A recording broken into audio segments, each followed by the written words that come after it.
Hello everyone, this is your host, Staff Sergeant Casano with the Warrant Officer Recruiting Company, and today we'll be exploring the Quartermaster Warrant Officer Military Occupational Specialty Branch.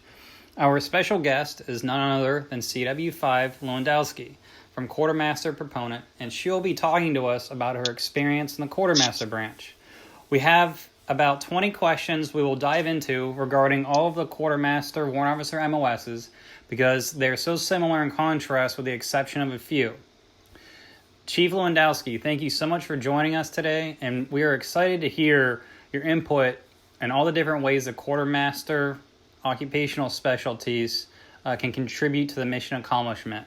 Now, the ones that we are talking about specifically: 920 Alpha, 920 Bravo, 921 Alpha, 922 Alpha, and 923 Alpha.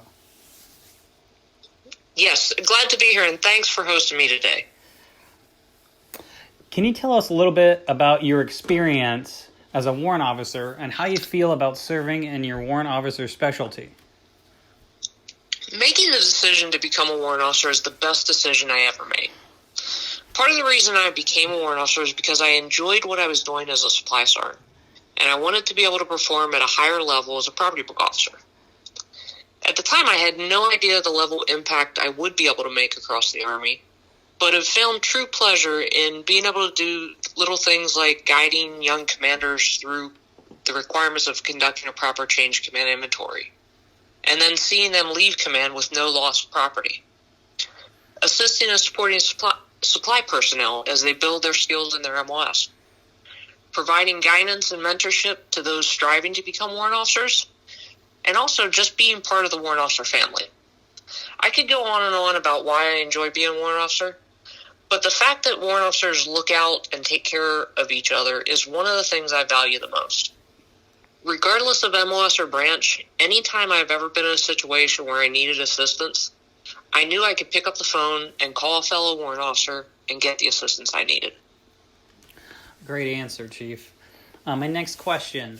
For the potential candidate listening, we have asked questions that most of us have when deciding to pursue a career in Quartermaster as a warrant officer, and we would like to delve into some of those questions and get your take on some of the most crucial questions we all want to know.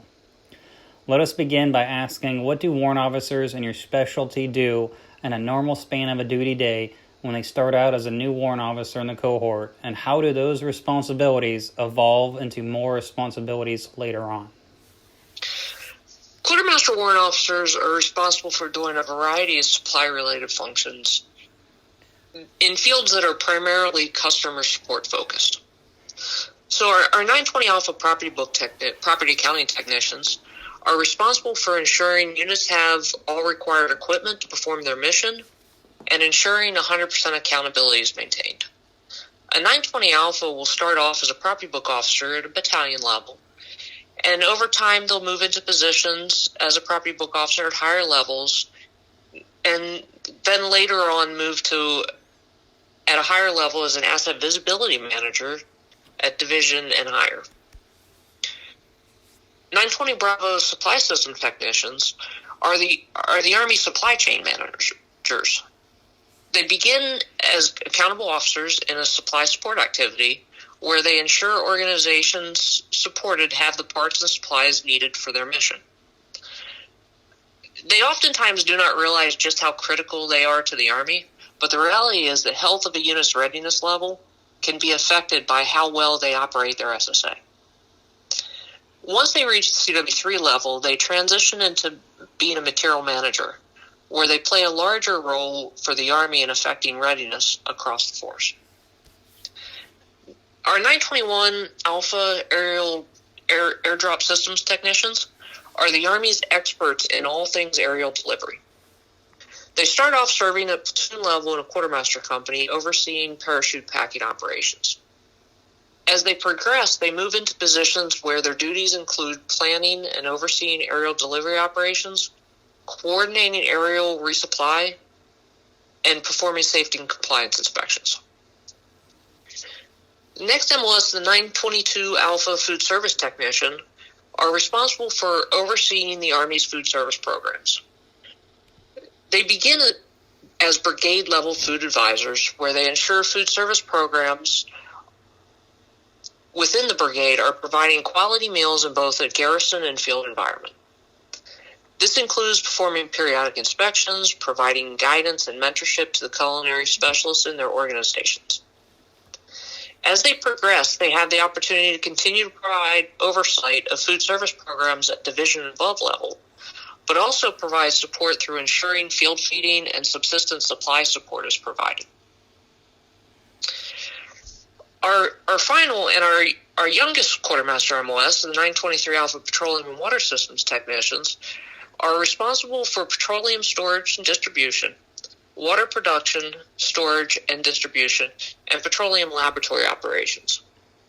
923 Alphas typically start off in a quartermaster petroleum supply company, where they serve as the technical expert in petroleum or water platoon, ensuring the proper planning and execution of the platoon storage and distribution mission occur. As they progress into brigade and higher levels, they become responsible for ensuring fuel and water requirements are planned for and provided to support divisions and above elements. So as you can see, all of our quartermaster MOSs, they do have a very support-related focus in various different areas to support the Army, to support the overall Army's readiness mission. Awesome. I'm sure that individuals listening get a nice and clear and concise, detailed synopsis of all the ones provided here. My next question, why should someone pursue this type of commission, and what are some of the benefits they take into the civilian world? Someone who enjoys all aspects of their current MOS and want the opportunity to build upon their level of technical expertise and continue performing in their field should really consider pursuing becoming a warrant officer. There are many benefits in all the quartermaster specialties, but one of the primary benefits that one takes with them into the civilian world is the experience and knowledge gained by spending a career working in their field. Okay. Well, as a young staff sergeant working in one of these occupational specialties, what advice would you give them on what types of jobs they need to start working towards in their enlisted careers that will help them to achieve a commission in one of the quartermaster warrant officer specialties? So my advice overall would be work in your assigned MOS. The way quartermaster soldiers build the level of technical expertise needed to prepare them to become a quartermaster warrant officer is by gaining the knowledge and experience in their enlisted MOS. So to get into each of the MOSs individually, so our 920 Alpha applicants should focus on, gaining their experience serving in unit supply rooms. Seeking out opportunities in S4 shops and property book offices is beneficial, but it's not required. But one key thing for 920 Alpha applicants is to also ensure they have some level of experience working with GCSS Army, which is the system we use for property accountability. 920 Bravo applicants they'll either gain their experience spending time in supply support activities or motor pool operations. And again, should ensure that they've gained and developed some level of proficiency using GCSS Army. Because not all 92 Alphas that are wanting to become 920 Bravos have the opportunity to work in an SSA, for those who haven't had that opportunity, it's important to at least develop a full understanding of all aspects of SSA operations. And that will prepare them for the transition to 920 Bravo. 921 applicants will, by virtue of their MOS, have served in various 92 Romeo positions throughout their career, naturally. It's just important for them to also seek out the supervisory experience in different type of aerial delivery shops that prepares them to become a 921. And of course, they do have to pursue and become a jump master qualified to qualify for the MOS. 921 applicants, also, it's important to seek out supervisory experience serving as a 92 Golf. This can be gained in various different food service related positions, whether it be a dining facility or other 92 golf positions that give them that experience serving as a supervisor of a food service operation.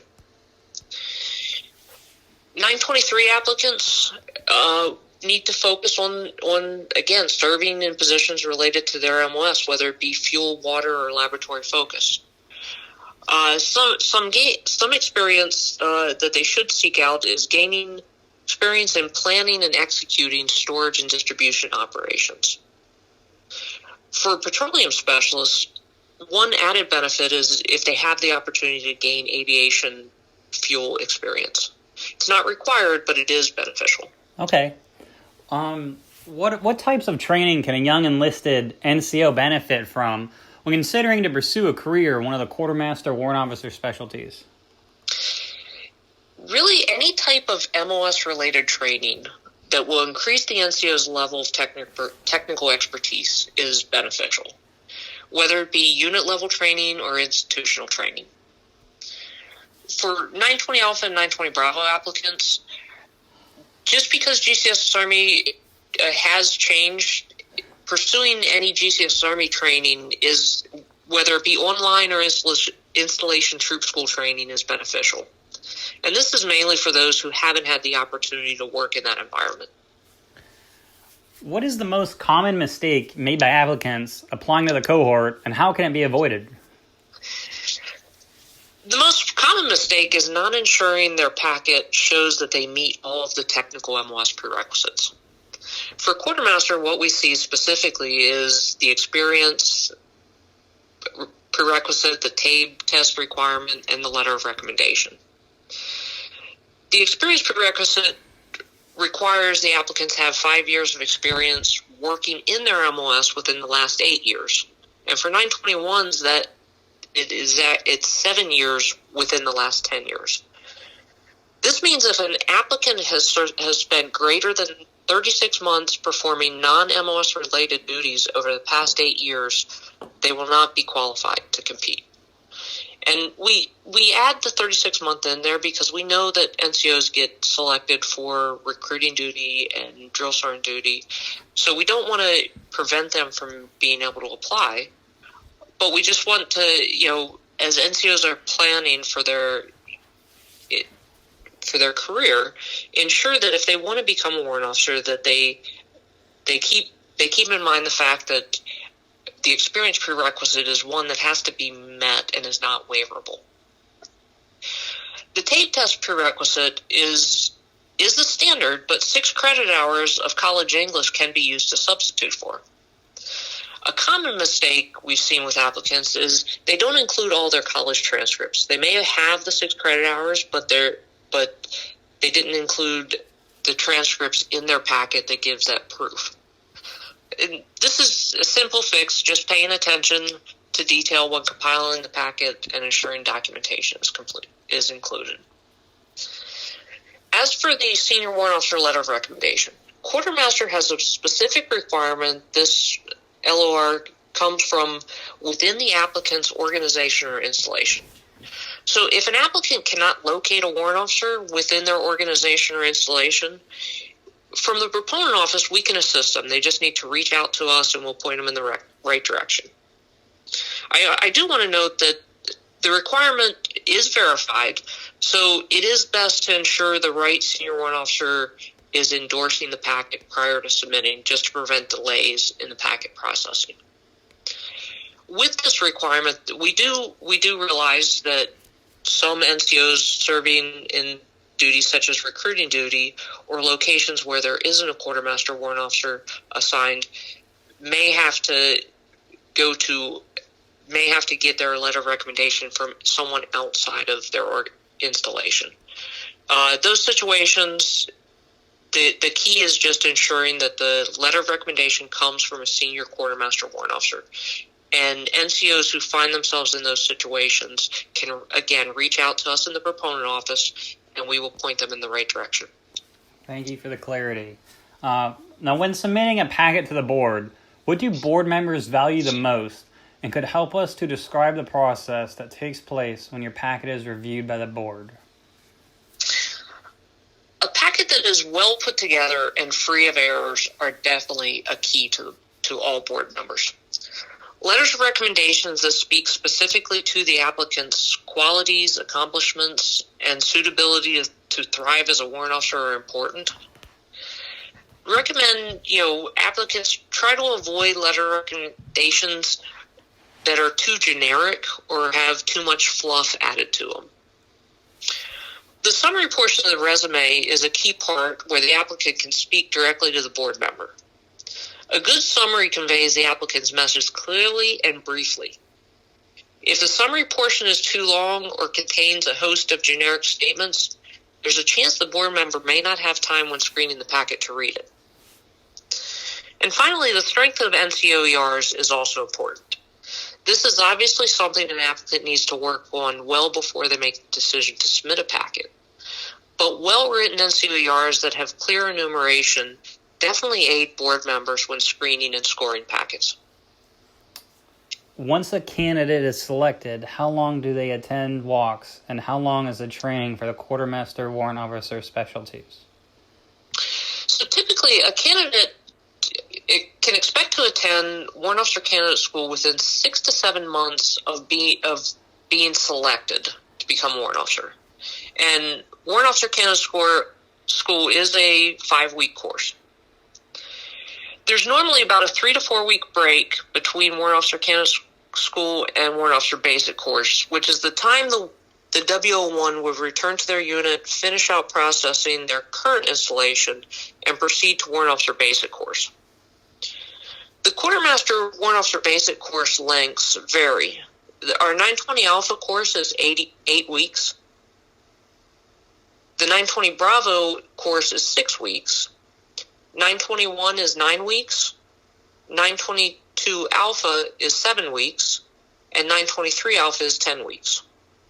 Following Warrant Officer Basic course graduation, the W01 would then proceed to their first unit assignment.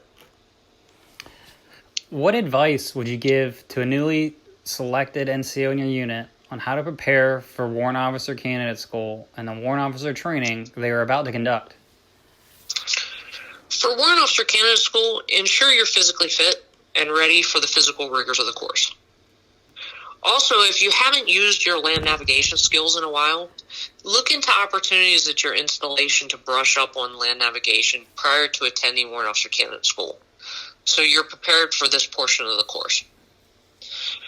For Warrant Officer Basic course, if you were working in a job not where you weren't directly performing your MOS functions when you were selected, you would definitely want to do some self-development to become familiar with any changes that occurred in your MOS prior to coming to Warrant Officer Basic course. For 920 Alpha and 920 Bravos, who had not worked in a GCSS Army environment, seek out the opportunities to increase the level of GCSS Army proficiency prior to Warrant Officer Basic course. Well, there is more to being a 920 Alpha and 920 Bravo than just GCSS Army. Having familiarity in the system when arriving to Warrant Officer Basic course is definitely beneficial. For 923 Alphas, take the time to gain familiarity in all aspects of the MOS you're not familiar with. So this is a unique MOS that we have 3 different enlisted MOSs that feed into. So, for instance, if the enlisted MOS is 92 Foxtrot, then that individual would want to gain some familiarity in water operations and laboratory operations prior to coming to the Warrant Officer Basic course if they had not been exposed to those different areas in their enlisted career. Okay. Once you have been trained in PIN as a warrant officer, do you have any input on where you will be stationed, and what is the process for selecting a duty station? The W01 assignments are made based on the needs of the Army. Granted, unique situations like Married Army Couple Program and Exceptional Family Member Program are factored in, but essentially placement is based on positions available.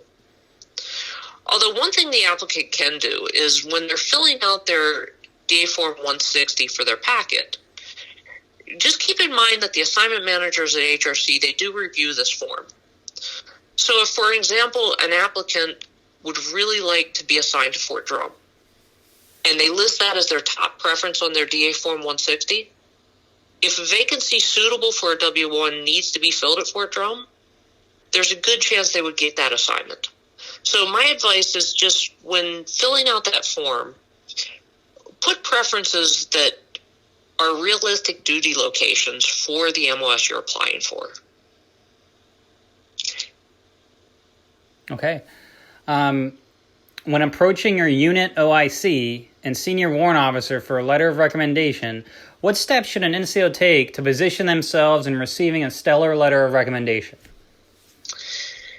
Best advice is be prepared. Put some thought into how to respond to the question that is likely the first question that would be asked as to why they want to become a warrant officer. Do research on what is required of the MOS so they can answer any key technical questions asked. Granted, it isn't expected for NCOs to memorize verbatim what regulations say, but they should at least be knowledgeable of what regulations they would need to go to in performing their MOS duties. And of course, set the right impression. It's always good to already have portions of your packet compiled when you have that first meeting to discuss getting a letter of recommendation.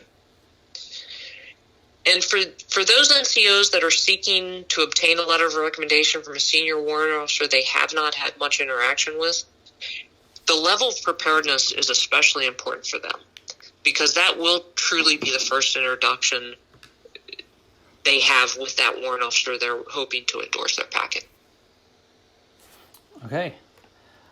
What is family life like as a quartermaster warrant officer, and how can we best take care of our families as we embark on our quest to become a warrant officer in the quartermaster branch? The jobs as quartermaster warrant officers can be demanding at times, but it is definitely possible to have a good work-family life balance. It just takes effort to determine how to create that balance. If an individual creates and sticks to a schedule, it makes it much easier. But most importantly, they have to take the extra time and effort to ensure they keep their family as a priority, while also fulfilling all of their work requirements. This is a two-part question. When creating your resume, what is the best way to highlight some of the skills you possess, and what are the most critical skills to highlight? Furthermore, what are some of the most critical training to highlight? They would want to highlight those key skills required by the MOS applying for and needed to be a successful warrant officer. One approach to doing that is highlighting the skills gained during each of the assignments in the military education portion and then recapping those in the summary. And as for the second part of the question, when it comes to training, any training that they've attended is beneficial to list, but they would definitely want to list any that's directly related to the MOS applying for.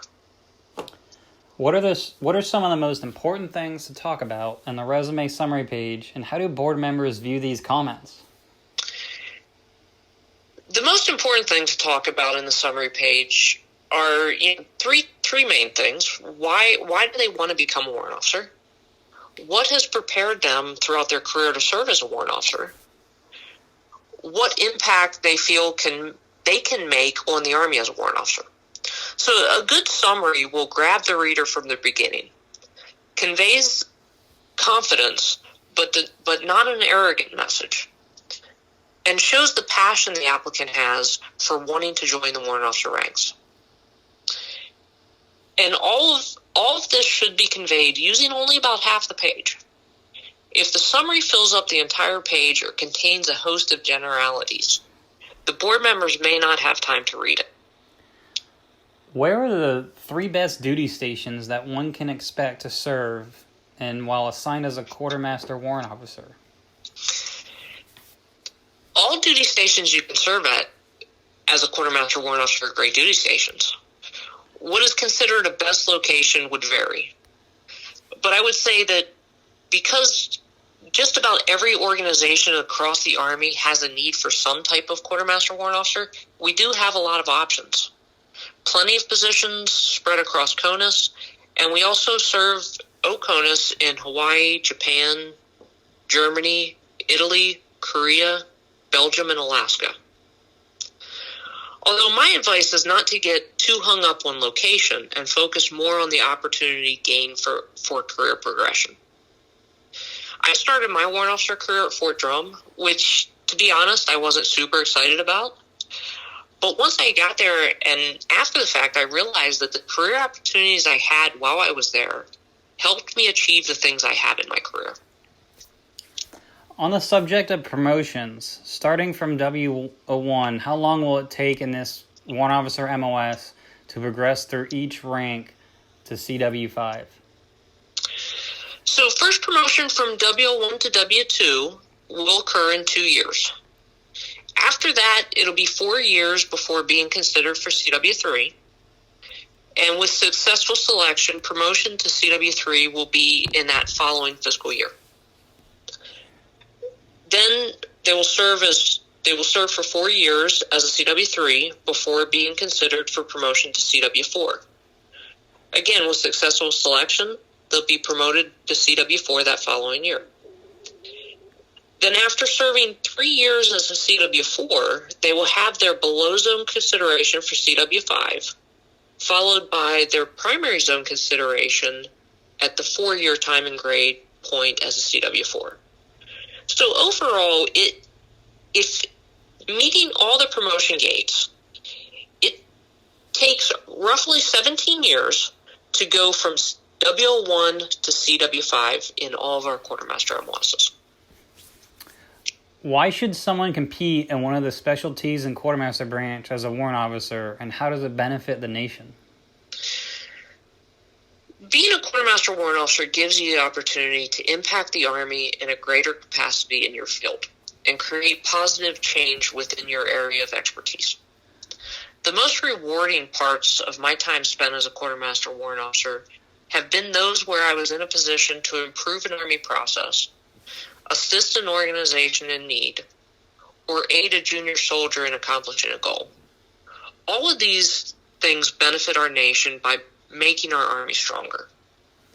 As a mentor in the cohort, what additional advice would you offer a potential candidate? Make the move for the right reasons. Being a warrant officer may not be a path that is ideal for everyone, but it can be extremely rewarding. If you love the field you work in and want the opportunity to perform your core duties at a higher level for the rest of your career, consider choosing the warrant officer path. But just know going into it that it does require a great deal of dedication, but overall it is worth it. I've been a warrant officer for over 20 years, and at no point in my career have I ever questioned the decision I made. Well, that concludes our question and answer session with CW5 Lewandowski. Chief, I really appreciate your time and coming on. All of these questions and answer will benefit potential candidates in the future, so I thank you for your time. And thank you for having me.